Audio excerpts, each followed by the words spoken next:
はい。はい、皆さんこんにちは。ユニバーサンドのあやのでございます。ちょっと、配信の間隔が空いてしまいましたけれども、皆さん、お元気でしたでしょうか？はい、今日はですね、先日アルクトゥルスにチャネリングをして、今年の冬至はこうどういったムードっていうか、もしくはどんなカラーなのかっていうことを、チャネリングでね、メッセージを聞いてきましたので、それを皆さんに、お伝えしたいと思います。その前にですね、まず、今月ももうあと数日、28、9、3、あと3日ですね。早いですね。11月何してたっけなっていう感じですけど、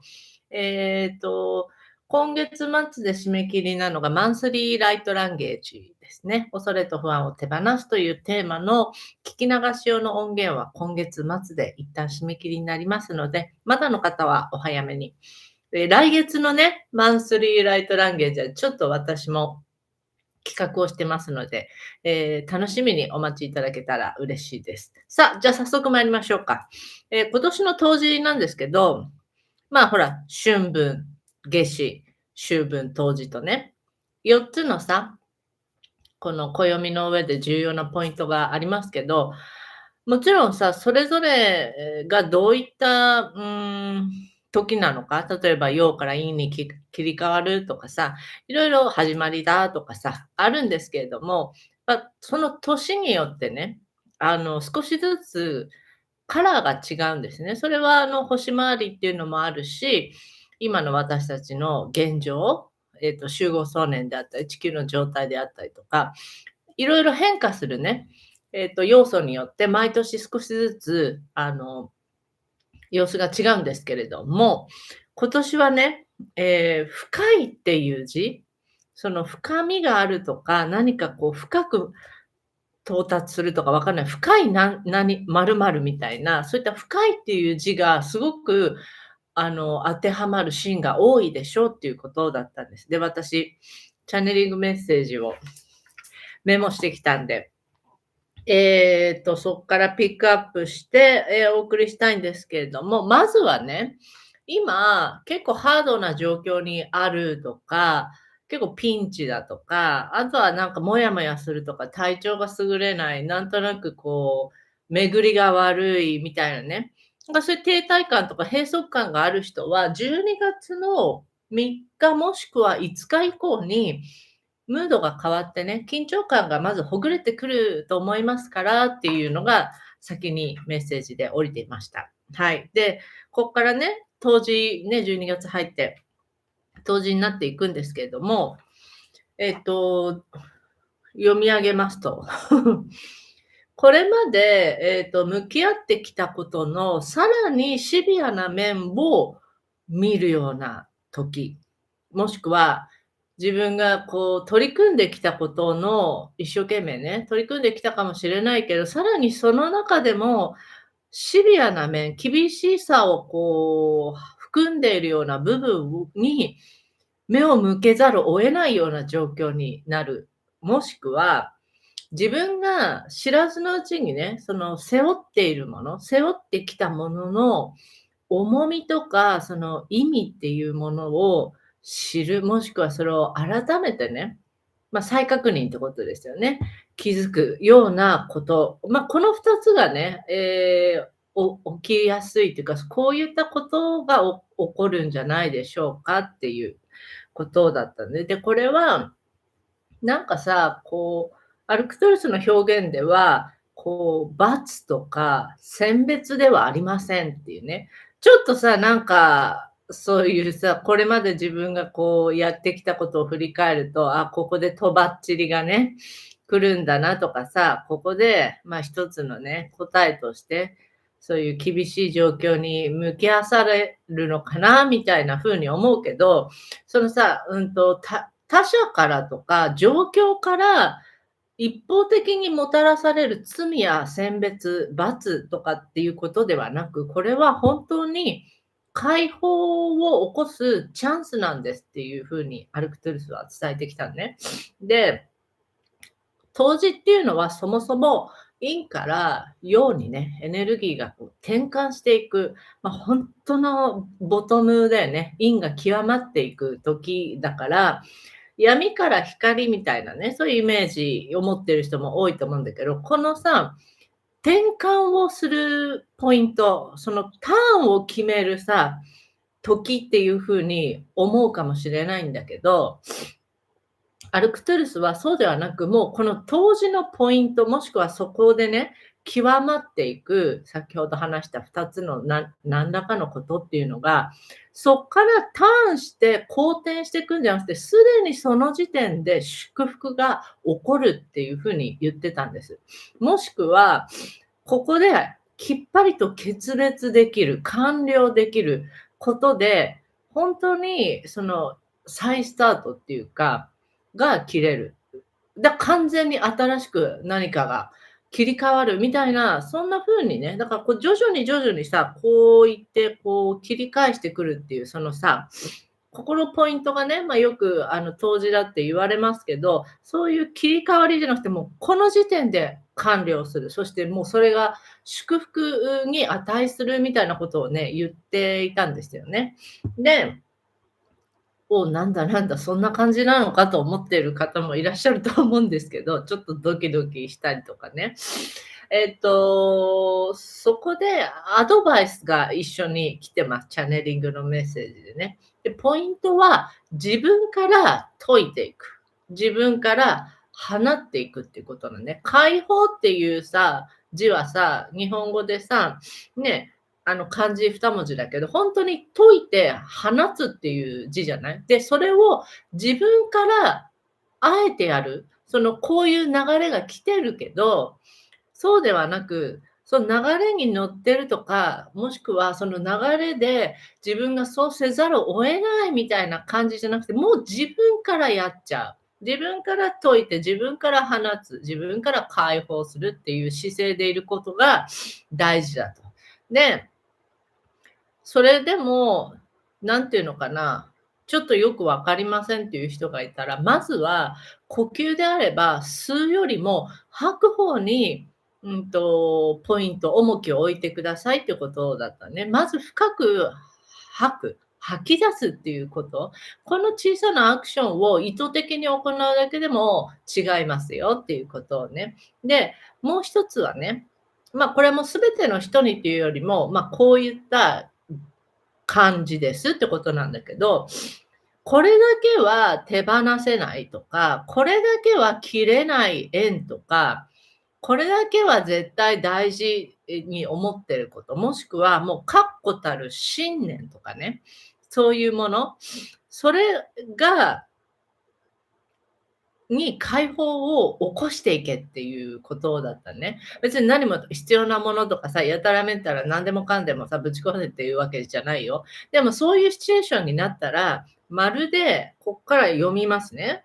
まるで許しが与えられるかのように、そっと手放していってくださいっていうことだったの。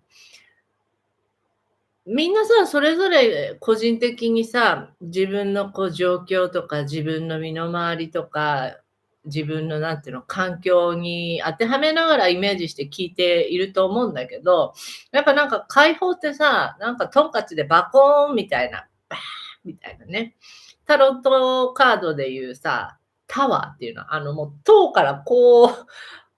塔が崩壊していく、そこから落っこっていく人みたいなさ、なんかそんなイメージがあると思うんだけど、どん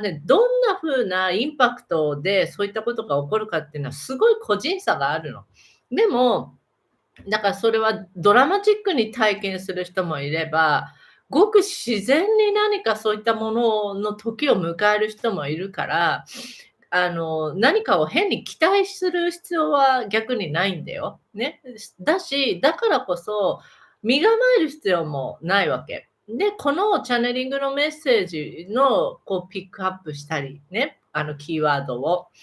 あとは、やっぱり自分から進んで、そういう機会になったら、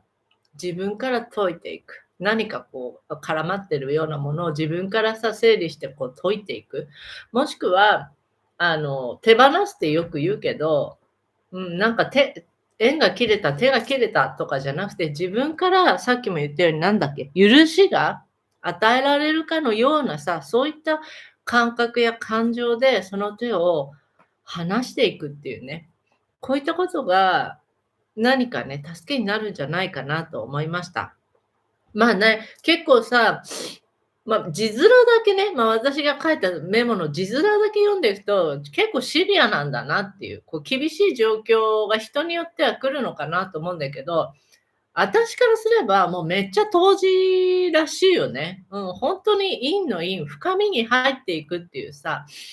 それがやっぱり解放のチャンスですってアルクトゥルスも言っていたように、普段自分がそこまで深掘りしたりさ、そういった深層心理みたいなところとか、大きく何かを物事を変化させる、転換させるって自力でやるの、ちょっと結構大変だったり、どちらかというとさ、後回しにしたりしがちなんだけど、やっぱこういう流れがもう全体で来てる時に、そこにただ自分が沿うだけ、抵抗しないでそうすると、なんか変なこう、なんていうのかな、大変さっていうの、やっぱもがき苦しむみたいな、そういった意味合いのことはないんじゃないかなというふうに思います。はい。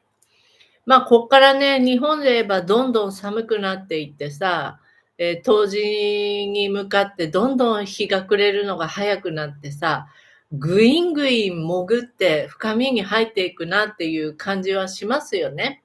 それと同時にさ、クリスマスとかさ、わかんない、ホリデーとか、いろんなことでね、こう、外に向かっていくシーンもあるとは思うんですけど、何事もそうだけど、今回の冬至はね、特に解放のチャンスですって言ってた通りに、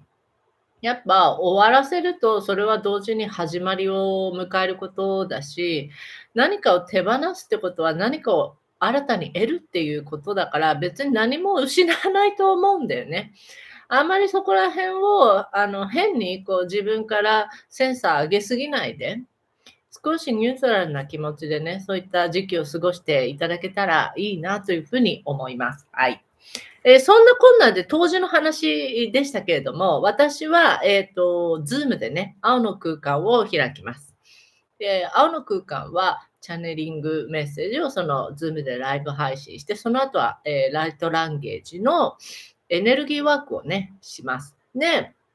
質疑応答なんかも、人数によってはお受けすることはできると思いますし、リアルタイムでね、入れない方はアーカイブでね、最近はね、1ヶ月ぐらい公開してますから、ゆっくりね、見返したり、エネルギーワークを何度も聞いて自分でやることもできますので、ぜひ皆さん、ご参加いただきたいですし、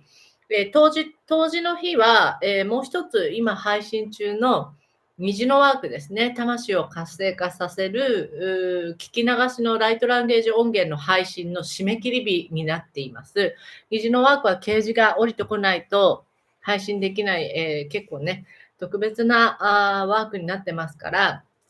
ぜひ。私は聞いてます。毎日ではないけど、ほぼ毎日。やっぱりね、すごい普段体験しないようなことが寝てる間に起こってんの。見心地が悪いとかいいとかじゃなくて、もう朝起きると、何だったんだみたいな。すごいね、夢の中で活発に更新がされてるような感じで、日によっては、すごい朝じゃなくて、自分が起きるもっと前にガバって起きちゃったりとか、今朝なんかは朝起きて結構鮮明にね、記憶が残ってたもんで、おおと思って、ひょっとしてあそこ届いたのかなとかさ、全てをね、自分が知ることはできないですけれども、いや、来てるなっていう感じはします。あとは疎遠になってた人とね、また連絡がつくとか、これまで近しくしていた人と、もっと腹を割って、より良いさ、リレーションシップがこう持てるようになってきたりとか、結構聞き始めてどんぐらいかな、数週間だけど、いろんなことが変化して好転してる実感がありますね。あとはね、お知らせついでに言うと、来月、これも冬至絡みだね。冬至前の5日間、12月の17日から21日まで、5日間の集中遠隔ヒーリングを行います。毎日お送りします。で、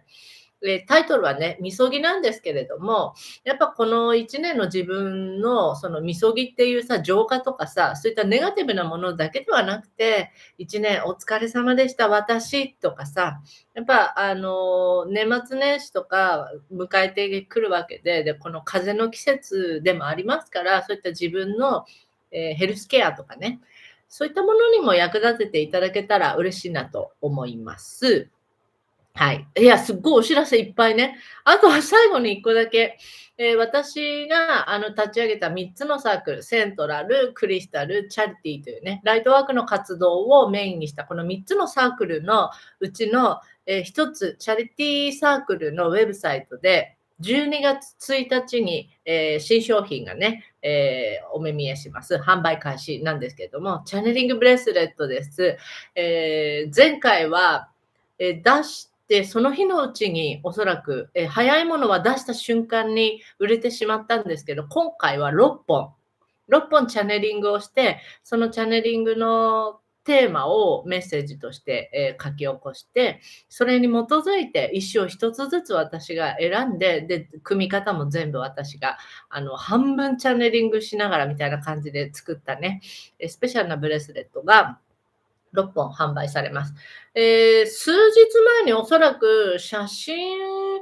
は、もうインスタではね、ビジュアル公開されてますから、ぜひ見てください。結構どれも個性的です。で、それぞれのテーマも、やっぱ別になんか、こう、私はコンセプトがあって選んだわけじゃないじゃない。アルクトゥルスが、こういうコンセプトのブレスレットを必要としているっていう体でね、体でじゃない、それによって、組まれているんで、見る人が見たら、あって、はってすると思うね。もちろん逆に、全然自分のタイミングとか、自分の魂が必要としていなければ、全くピンとこないと思うんですけど、なんかそういった感覚もね、楽しんでさ、合わせてそのビジュアルだけでも、インスタグラムにね、出てますんで、ぜひ見ていただけたら嬉しいなと思います。はい。今日ちょっとさ、もうこっからめっちゃどうでもいいんだけど、ちょっと舌足らずじゃなかった、私。大丈夫？聞きやすかった？っていうのも、見えないか、下の先端をちょっと傷つけちゃったの。この、歯をさ、下の先っちょでさ、ツンツンしてたらなんか、